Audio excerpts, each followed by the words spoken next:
बहुत बहुत स्वागत है दोस्तों हमारे YouTube चैनल साइंस इमेज में। जैसा कि दोस्तों मैंने पहले बताया था कि मैं एक स्टोरी करूंगा मेंडल पे और आपको बताऊंगा कि मेंडल ने अपने लाइफ में क्या किया और बचपन से इनके लाइफ में कितनी परेशानियां थी और परेशानियों को ये टैकल करते हुए उसे लड़ते हुए एक महान खोज की इन्होंने।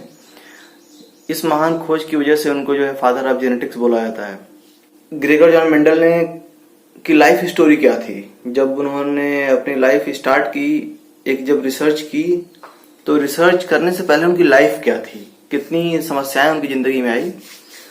तो दोस्तों एक्चुअली मैं साउथ कोरिया आ गया था और फिर उसकी वजह से थोड़ा सा प्रॉब्लम ये थी कि अभी आया था नया नया, मैं तो सेटल नहीं था अभी। तो अभी मैं सेटल हूँ तो मुझे मौका मिला ये स्टोरी करने का, तो मैं सोचा आज ये स्टोरी आप लोगों के साथ मैं शेयर करूँ। तो दोस्तों मेंडल ने हमें बताया था कि एक नवजात में कोई भी विशेषता, कोई भी अगर प्रोजेनी आता है, कोई भी बच्चा हो या कोई भी, चाहे वो प्लांट का हो या ह्यूमन का हो, तो उस बच्चे में उसकी विशेषता कहाँ से आती है। और मेंडल ने ये बताया कि ये विशेषता जो बच्चों में आती है वो उनके माँ बाप से आती है, जो भी गुण उनको मिलते हैं उनके माँ बाप से मिलती है। हालांकि जब इन्होंने खोज की तो इसका जो इम्पोर्टेंस था ये 35 सालों के बाद लोगों को समझ में आया कि मेंडल ने किया क्या एक्चुअली। 19वीं सदी के एक दूसरे भाग में यूरोप में एक पादरी ने एक अद्भुत खोज कर डाली थी। 35 साल बाद तक जिसने भी इसे पढ़ा उन्हें ये समझ में नहीं आया कि ये है क्या चीज, उसका इम्पोर्टेंस उनको पता नहीं चला। मतलब ये 35 साल बाद भी उनको ये आइडिया नहीं लग पाया कि आखिर मेंडल इस बात से कहना क्या चाहते हैं, इसका इम्पोर्टेंस है क्या। बट वर्ष 1900 में दुनिया इस खोज के लिए तैयार हो चुकी थी और 3 वैज्ञानिकों ने स्वतंत्र रूप से इस खोज का पता लगाया। तो मैं आपको बता दूं दोस्तों, वैज्ञानिक जो ग्रेगर जॉन मेंडल थे उनका जन्म 1822 में हुआ था। ऑस्ट्रिया साम्राज्य के सिलेसियन हिस्से में हुआ था। एक्चुअली सिलेसिया ऑस्ट्रिया में एक हिस्सा है जहां पे ये पैदा हुए थे। और जब डार्विन पैदा हुए थे उसके 13 साल बाद ये पैदा हुए थे। मतलब वो टाइम वही था, मतलब पहले डार्विन आए फिर ग्रेगर जॉन मेंडल आए। इनके माँ बाप ने इनका नाम योहान रखा और अपने शहर में मेंडल बड़े होते हुए जानते थे कि उनकी जिंदगी में खेती नहीं लिखी है। जब वो बड़े हो रहे थे तो ये उनको पता नहीं था कि वो लाइफ में आगे क्या करने वाले हैं, बट ये क्लियर था उनके, जब वो बड़े होते गए तो ये क्लियर था उनको कि वो लाइफ में करना क्या चाहते हैं। क्योंकि मेंडल एक बहुत ही गरीब परिवार से थे और गरीब होने की वजह से पढ़ाई में थोड़ी सी समस्याएं ऑब्वियसली आती हैं, तो इनके भी लाइफ में वो सारी चीजें आई। मेंडल एक गरीब परिवार से थे और युवा मेंडल की काबिलियत उनके अध्यापक ने देखी थी।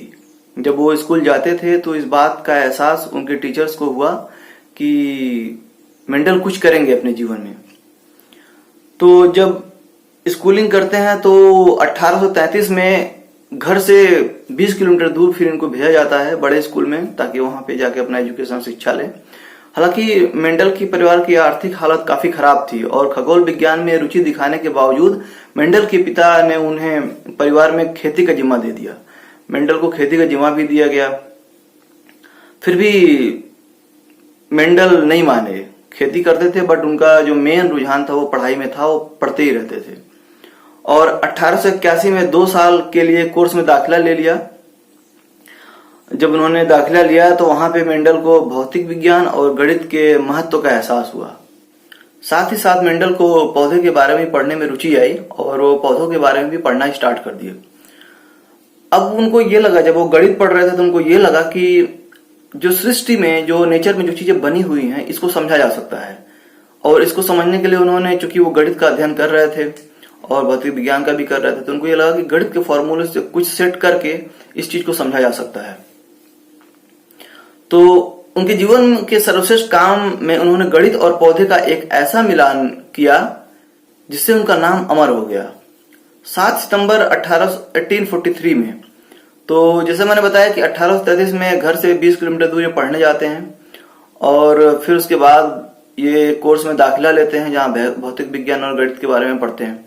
फिर उसके बाद 7 सितंबर 1843 में 1843 में एक चर्च में दाखिला लेते हैं और कहते हैं कि उस समय रिवाज था कि चर्च में दाखिले के बाद आप एक नया नाम अपनाते हैं तो आपको एक नया नाम मिलता है। जहां मेंडल को एक नया नाम मिला, वो नाम था ग्रेगर। तो ग्रेगर नाम उनको दिया गया। दोस्तों, जब ये चर्च में दाखिला लेते हैं तो चर्च का एक रूल और रेगुलेशन था उस वक्त की चर्च में जो लोग भी आएंगे, जो भी दाखिला लेंगे, उनको गरीबों की सेवा करना है। और इनकी ड्यूटी ये लगी थी कि ये अस्पताल में जाएं और अस्पताल में जाके जो बीमार लोग हैं उनको, चूंकि चर्च जो है क्रिश्चियन रिलीजन से जुड़ा हुआ है, तो उनको इस बारे में बताएं। जब मेंडल चर्च से अस्पताल जाते थे और बीमारों से मिलते थे तो उन्हें चर्च की बातें बताते थे। तो लेकिन जब वो बीमारों से मिलते थे तो वो काफी दुखी हो जाते थे, उनका मन काफी दुखी हो जाता था। तो नतीजा ये हुआ कि ये बात उन्होंने आगे चर्च में बताई तो काफी इस चीज से उनको परेशानी होती थी। तो ये बात चर्च में जो बड़े पादरी थे उन्हें बताई, तो पादरी ने इन्हें मना कर दिया कि ठीक है, आप वहां मत जाइए और आप जो है चर्च में रहते हुए प्रकृति का अध्ययन करिए। क्योंकि चर्च के लोगों को मालूम था, जो पादरी थे उसमें मालूम था उनको कि उन्होंने गणित की पढ़ाई की है, इनका इंटरेस्ट भी पौधों के अध्ययन में है। अब यहाँ पे उनको एक अच्छा मौका मिला विज्ञान की दुनिया में कुछ नया करने का। तो विज्ञान की दुनिया में एक ठोस कदम उठाने का मौका मेंडल के पास जैसे ही आया, वो एक नजदीकी स्कूल में विज्ञान और गणित पढ़ाने के लिए चर्च में एक दरख्वास्त करते हैं। चर्च को एक एप्लीकेशन लिखते हैं कि मुझे गणित और विज्ञान पढ़ाने का मौका दे दें और बगल में जो स्कूल है वहां पे मैं पढ़ा सकूं। तो उनको भी परमिशन मिल गई। अब जब उनको ये परमिशन मिल गई तो चर्च वालों ने उनको जो है 1851 में वियना भेज दिया। वियना शहर ऑस्ट्रिया में है, तो वहां पे ये चले जाते हैं पढ़ाने के लिए। तो यह साल मेंडल के लिए एक वैज्ञानिक बनने में बुनियादी चीज थी। ये ऑस्ट्रिया में मेंडल एक गणितज्ञ से मिलते हैं जिनका मानना यह था कि दुनिया की हर एक चीज, चाहे वो मनुष्य द्वारा बनाई हो या प्रकृति द्वारा बनाई गई हो, उसे एक गणित के फॉर्मूले से समझा जा सकता है। तो जैसा कि हम देखेंगे कि ऐसी सोच मेंडल के काम के लिए अनिवार्य थी। 1853 में मेंडल वापस ब्रूनो स्थित अपने चर्च लौटते हैं। तो वहां 2 साल के लिए जाते हैं, ऑस्ट्रिया, वियना, और फिर 2 साल के बाद वहां से वापस आते हैं।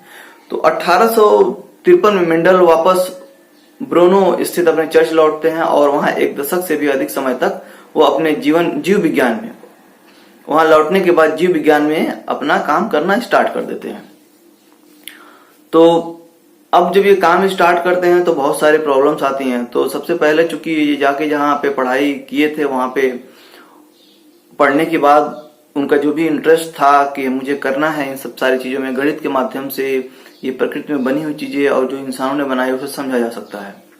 तो इस समझने के लिए, या ये जो समस्या थी प्रकृति को समझने की, उसमें लग गए और इन्होंने चूहों पे अपना काम करना स्टार्ट किया कि माँ बाप से बच्चों में कैसे उनके लक्षण जाते हैं। तो ये काम उन्होंने चूहों पे करना स्टार्ट किया।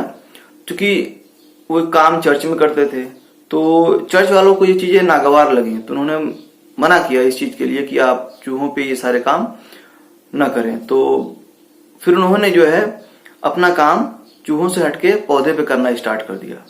तो दोस्तों, ये थी इनकी स्टोरी कि इन्होंने अपने जीवन काल से इस एक्सपेरिमेंट तक आने तक कितना स्ट्रगल किया। बाकी का हिस्सा मैं आपको नेक्स्ट भाग में बताऊंगा। दोस्तों, अगर आपको स्टोरी अच्छी लगी हो, पसंद आई हो, तो लाइक, शेयर, सब्सक्राइब जरूर करें। मैं आप तक ऐसे ही अपडेट लेकर आता रहूँगा। धन्यवाद दोस्तों।